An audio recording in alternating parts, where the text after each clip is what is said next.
Hi, everybody. Welcome to the first of our series on electrical wiring. And we'll start off by talking about what you're going to need for this. So if you could get the following things. One is you're going to need your regular receptacle that we have here. You've got some wire cutters. Yours might have a blue handle or a red handle, or they might have the yellow handle like this. But it will be this type of wire cutters. You should have either a wire stripper that is either this yellow black thing. It might be new in a package, or you have a metal one that looks like this. And then you also have some Romex wire. So Romex is actually a brand name. So we say it kind of like Frisbee or Kleenex, because it's the most common brand name out there. Now you have two different rolls of wire in your kit. And the one that we're going to be using is the one that's flat. It's got three wires in there. It's a white, black, and bare wire. But the way you'll know is it's very flat and kind of a rectangular shape, whereas the other one is really bumpy and kind of it's almost triangular shaped, and it has a red wire in it. So we will be using this one later, but not right now. You can actually look at, if you have to, the printing that's on the sheathing, and it should say somewhere 14.2, which means that there's two regular wires plus the ground wire, and the other one will say 14.3. So you need the 14.2, which is the flat one, okay, and these other tools. And we're going to get started with just wiring up this receptacle and showing you how to do that. We're not going to do this in the boxes or anything like that, because the primary goal is just to learn about exactly how to wire and how to use the tools and that sort of stuff. So let's start with getting our wire ready. So you can kind of leave it in this roll, but you'll need both ends. So, it's a good idea to just kind of straighten them out a little bit if they're wound, if one end is wound around, just so it's kind of clean and neat and straight. And we're going to strip off about 6 inches of this sheathing, this white sheathing on the outside, to get enough wire. Now, how much is 6 inches? Well, you could get out a ruler if you wanted to. I kind of go by my hand. If you've got long hands, I have pretty long hands because I'm 6'4". So, from the crease in your wrist to this first one, if you've got really long hands, is about 6 inches. If you're a little kind of average size person, then it will be from this knuckle here of your longest finger to that wrist. And if you're short or on the smaller side, then it'll be from this tip of this finger to that spot in your wrist. So that's about how far out 6 inches is, so if you want to get that as a guide. Now, what we're going to start off with is to strip off 6 inches worth of sheathing. So if you have that metal type that I showed you earlier, the way you're going to strip this off is in this video clip that I will show you that I got from somebody else. This is a Romex cable ripper. It's very easy to use. All you do is you run your length of Romex cable through it to the desired length. Then you squeeze down on it with your finger and thumb, and then you simply just pull it.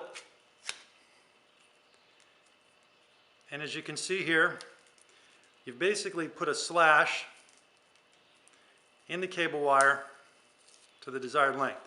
If you have one of these yellow ones, this has a bunch of stuff that we're not going to use on it on one end, but in the other end, it's got that little hooked dealy-mabob in there that's kind of like if you've ever sewn, it's the same thing to remove sewing that you don't want and a seam. So the way this works is you're gonna put the end of your sheathing so that little hook goes into and underneath the sheathing. So it's a little hard to see with the camera, but that hook is going to go into the sheathing, and then you just push on it, and there's that little cutter in there is going to cut that open. Now, if it doesn't work the first time, maybe flip it around a little bit, and we're going to go again until it's about 6 inches deep, and then you cut open that sheathing so that you can peel that off down to here. There's also some paper around the bare wire that we're going to remove, and then you're just going to take your wire cutters, which should have just a little piece of wire, just to cut that piece off. Be careful you don't cut the wire. We're just cutting that sheathing off, just cleaning it up a little bit. Okay, so we have 3 wires going on the sticking out of the end of that sheathing, and then please do the same thing to the other side. And so we've got our 6 inches of wire sticking out of each end of this thing. Okay, we're going to use this later on, so so it is good that we leave that because we need this wire for some other stuff later on. Now, what we're going to be doing is we're going to be hooking up one wire. I want to practice with with wire nuts, which I actually forgot earlier to tell you about. It's December right now, so we're going to get one red one and one green one. So we'll need those too. And we're going to start by preparing the wire to hook up to our receptacles. So one side, we're just going to practice with the wire nuts and talk about what those are for. And on the other side, actually with both sides, we're going to strip off the ends of the wires to expose a little bit. Now, let's talk about how much we're going to strip off and how we're going to use the strippers. So on your receptacle, and just about any receptacle there is, if you flip that over to the back, somewhere on here is probably, if we can zoom in here, is probably a strip gauge. And there it is. It actually says, well, let's flip it over so we can see that. It actually says strip gauge right there. And that is how far you want to strip the wire. So how much is that? Well, it's a good rule of thumb, no pun intended, is it's about the width of your thumbnail if you've got, fairly good size hands or fat fingers like I have, or it's the width of your actual thumb, where if your hands are a little smaller. Okay, but I like to use this wire gauge. It'll tell you about how far to strip that wire. It's about 5/8 of an inch, okay, from the edge of that guy. So we're now going to use our wire cutters to strip the wires. Now, some things about the wire cutters. You will notice, depending on what you have for your wire cutters, that it will say somewhere on here it will have numbers. So this wire cutter shows from 18 to 10.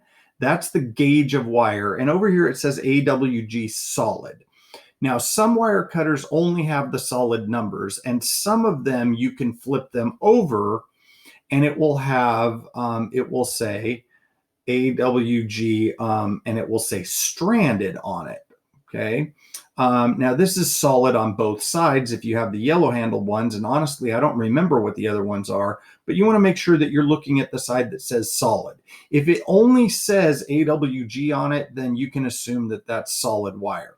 Stranded wire will take up more space, so the holes are actually a little bit bigger for stranded wire, because for the same amount of wire needed, if there's space in between all those little strands, it's going to take up more space. All right, so we are using, remember that this white gauged wire is 14 gauge wire. So I didn't give you 12 for this.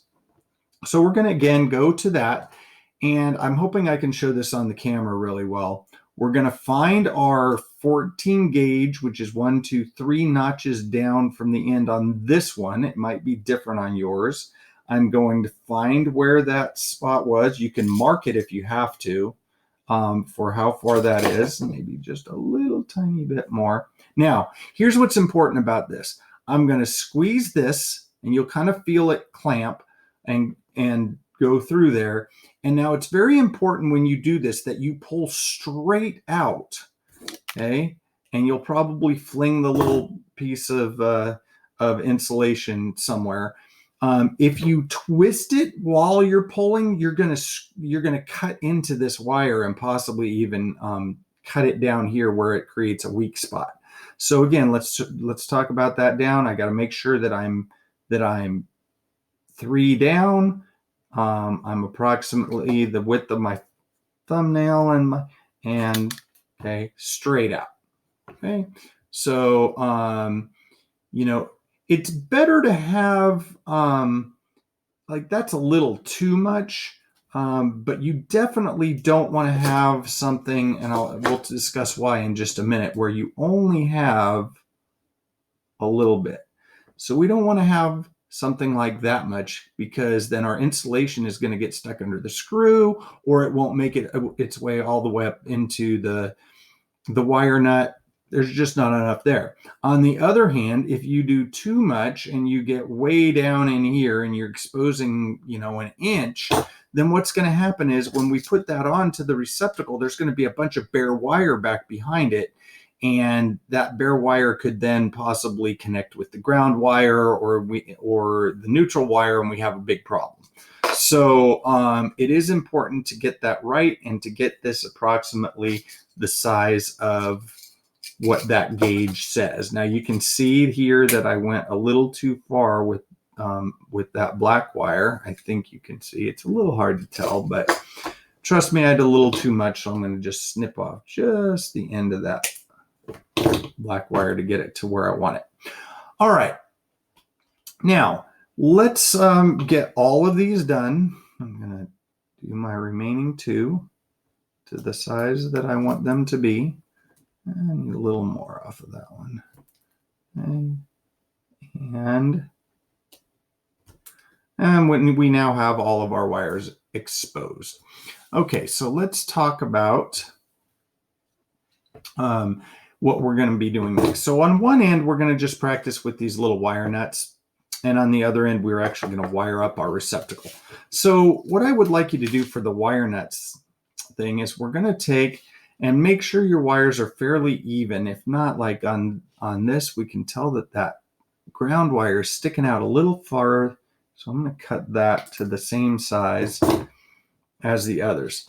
Now, let's talk about what wire nuts are for. So the red wire nut is an all-purpose wire nut. It will take a lot of different sizes. Now, there are specs about how many different wires that you can put on one of these. I'm not going to get into that right now. Just trust me that you can hook up to 14 gauge wires with this, or probably up to, I don't know what the exact specs are, but I'm sure you could do at least 4. Now, these green ones have a hole in the end. And the way these work is sometimes you'll have 2 ground wires coming into a box. And those ground wires are going to hook to this screw onto a receptacle or a light switch or whatever. Well, you can't put 2 wires on one box. So what you have to do is connect the wires together and have 1 wire going to that screw. So we use these things for that. Now, these are legal in some codes and not legal in other codes. So I am not telling you whether or not this is kosher in California, because honestly, I don't know. I'd have to talk to an electrician or read the code. But what we're going to do is we're going to just talk about how you're going to do this later. So take your neutral wire, and we're going to make a big loop out of it. And we're just going to make kind of this weird tail that loops around and then comes back up. Okay, so we've got something that looks like this. Sorry about the shadows, but if I turn my light off, I think it's going to be too, well, that's okay. I think that looks all right. So okay, so we're going to have a loop like that. Now, the way this green guy works is it comes down here over the top, so that one wire is poking through, and then we're going to connect this together. And so as it comes down in here, we're going to twist this, and you twist it pretty good. You want to start feeling it get a good bite on there, you know, without twisting these two wires around all over the place. And I usually try and hold them together, you know, and you'll probably twist it quite a while before you feel it's really snug up. And then we've got this other wire sticking out. Now, you generally don't have a neutral wire and a ground wire hooked together. We're just doing this for the purpose of showing how this works out. And we're about to connect the ground wire and the hot wire, what's usually the hot wire, together right now. So obviously we're not doing what we would normally be doing. It's just to give you the feel of how these wire nuts work. So on the other side, what I'd like you to do is hook up these two remaining wires that are sticking out with that red one, just so you get the sense. Now, one thing that's important is as you put this on there, you want to make sure that those wires are approximately the same at the end. Every once in a while, you'll see somebody that when they're hooking together wires will end up having them like this, not close together in the end. And when they go do this, it might look like it's together, but then one of those wires pulls out. So it is important that they're together on the ends or very close. We're putting that guy on and twisting that. Again, I'm holding the wires together with one hand, twisting them on with the other, getting them good and snug. All right, so that's one side, just practicing with that. You're going to take a picture of this to show that you did it. And now we're going to hook up the receptacle. So we're going to imagine this is just a wire that comes into a box, and it only has three wires. Now, first of all, under normal circumstances, this would be the hot wire, the black, the white is the neutral wire, and the bare wire is the ground wire. You never assume anything, because that's where testing comes along. And the purpose of this video is not to make you an electrician or make you think that you can do all of this, but just some basic wiring and how wiring works, not how the electrical system works. We'll discuss that later on.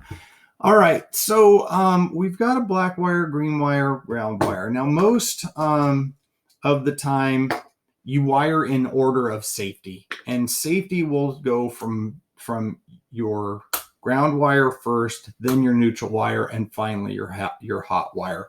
You know, of course, we would make sure that the power is all off.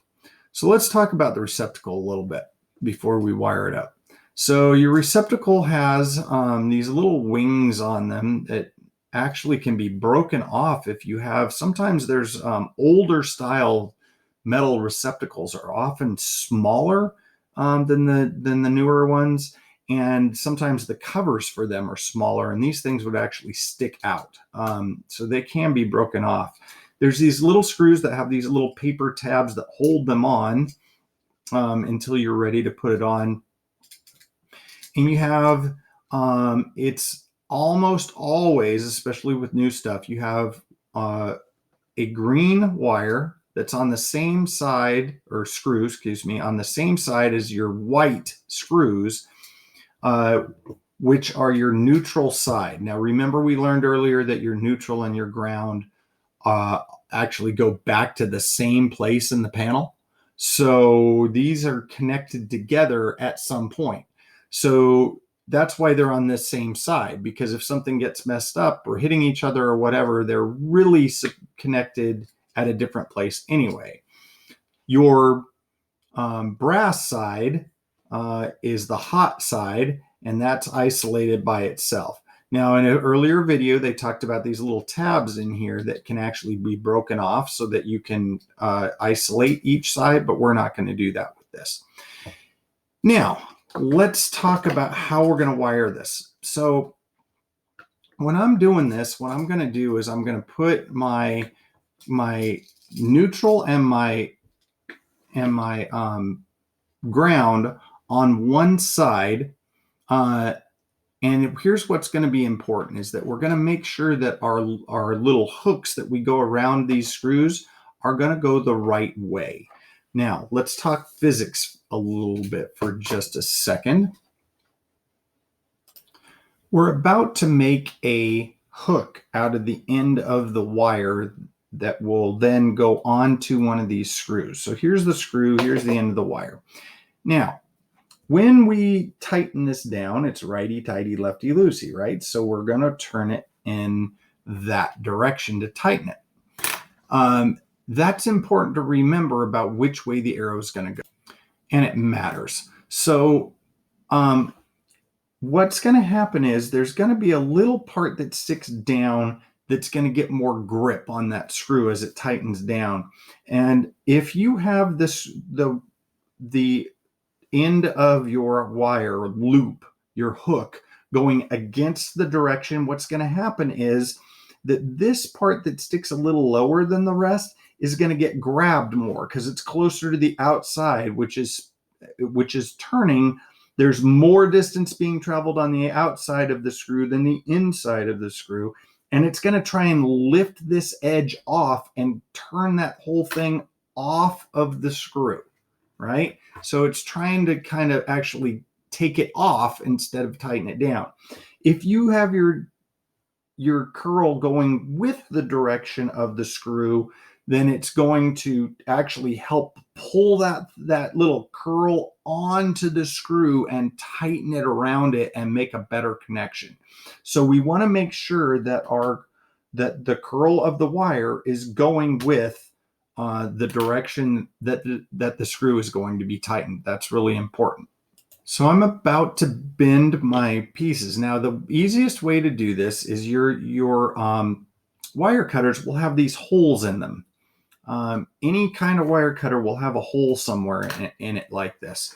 Those holes are used to make those bends. So you want to try and do it the way it's going to go around the screw to start with. So the easiest way to do that, the way I like to do it, is I put my finger on the back of that hole like this. Then I'll poke the wire through until I feel it just poking a little bit past with my finger. So I don't want it going way, way, way past there, and I don't want it just barely grabbing. I want it to come maybe 1/8 of an inch past that. So I feel it poke my finger a little bit, and then you're going to take that wire and pull it around. So while you're doing that, you're kind of pushing on this wire and turning your screw around or your thing around. Now, I made that, it's sticking out just a little bit too much here. So not quite making a nice clean hook. So I can go back and turn it just a little bit more on the end till I get it right about like that. That's ideal because what's going to happen is I want to make sure that this sheath is going to be out from under the screw, which it just will be. It's not going to stick out too far beyond the screw. So it's a nice little hook like this. Let's see if I can make the other one about right. Maybe I should go a little farther this time. And eventually, it takes some practice. It takes a little while to make a good, that is a real perfect size hook right there. Okay. If it doesn't work out for you and it's all getting all weird, just cut your wire again and start over. So if you don't make a mistake, you're better than I am when I first started wiring. It's going to take a few times to get this right. All right. So those two are going to go one way. Now, because I know my my ground or my hot wire is on the opposite side, I'm going to try and bend that actually going the other way so that it bends, because on the other side, it's going to go on the opposite direction. Okay. That actually turned out really good. Okay. That's about what I hoping those things will look like.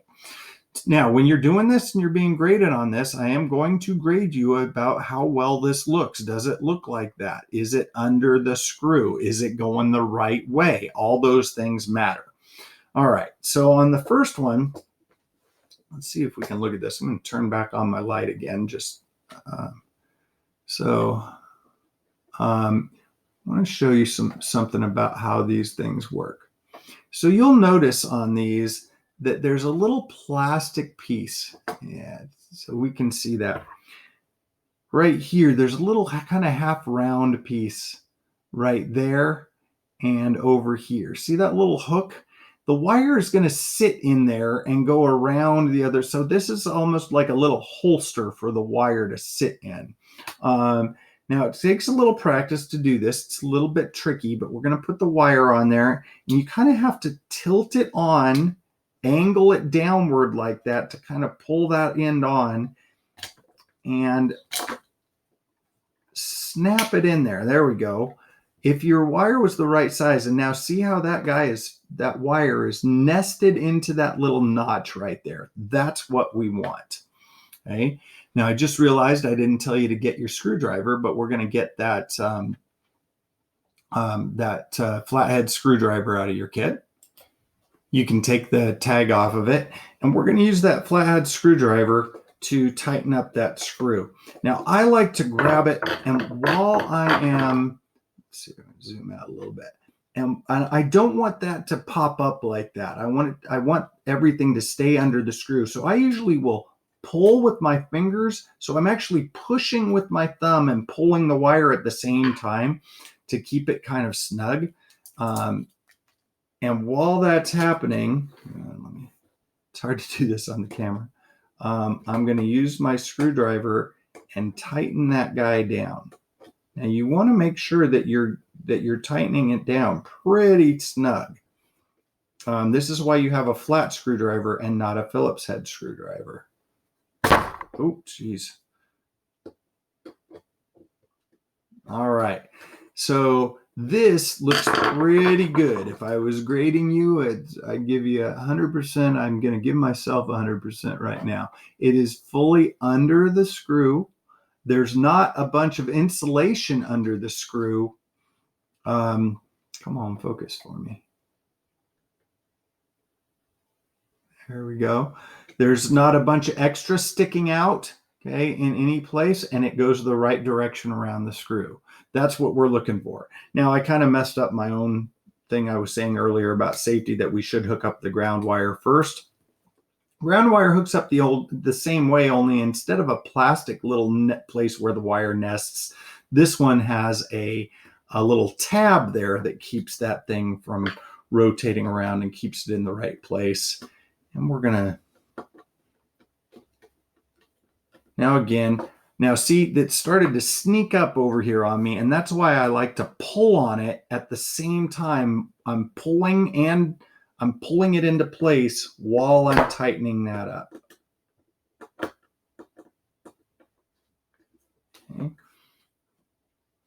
Okay, so ground wire looks good. It's coming around. It's all completely under with the screw. That's what we're looking for. Now, I'm going to show you some examples of bad ones that are going to lose you points.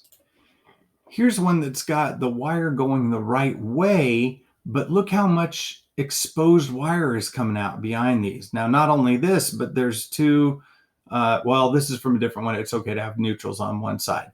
On the ground wire, look how it's not nested in there and it's popping out the side. Okay, now this one I won't be super mad about, but don't have so much exposed wire. These were way too long. Let's go to the next one. Here's an example of one that should not have the wire going out and onto this plastic surface. Here's one where not only does the screw have it's sitting on some insulation, but then the wire's popped off and gone onto this plastic where it's not making good contact now with the screw, because the screw is being held up by the sheathing, or by the insulation, and by this plastic piece here. And notice that the ground wire is sticking up and it's not completely below the screw. Not good.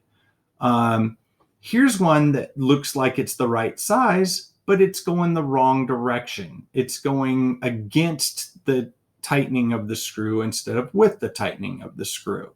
So it has to do both. This one looks pretty good. It's underneath everything. It's nested in there. Yeah, I wish it wasn't it wasn't quite so much sticking out, but overall that's a pretty good one. This is exactly what one should look like. It's got the right amount of curl. The insulation is not under the screw, but it's also not peeled too far back. Really, really good looking one. And this is from a student, by the way. Another good example of what these should look like, this one especially. This one was just done a little bit too much stick, but really that much. If you had that, I'm not gonna say no, you fail, but I'd rather see it look like this. Okay, so those are some examples of what those things should look like. By the way, on this side over here, you only have one wire. It doesn't matter which one you go on. It can be upper or lower, but it's a good practice to take the one that's sticking out and just go ahead and screw it all the way in so it's not sticking out anymore and is down against the flat part. All right, so we got one side done. We're going to flip that guy over and put the hot wire on. Doesn't matter which side. So again, I got to make sure though that my little hook is going around, going the right direction. I'm going to pull on it while I screw this down. Okay. Make sure that this is pretty ideal. It may look like there's insulation under there, but the insulation actually stops. You can barely see it. So let's see if I can focus that. So the insulation is not underneath the screw, even though it may look like it. All right. So we're going to screw that down. Screw down the other one so it's not sticking out. And we've got a wired receptacle. All right, so you're going to take pictures and as close up as you can possibly get it. Nice clear pictures of one side of your receptacle and the other side of your receptacle and your end with the wire nuts on it. As good as you can get it and as clear as you can get it. All right. Hope that was a learning experience. We're next going to talk about how to actually wire up a circuit. So enjoy. See you next time.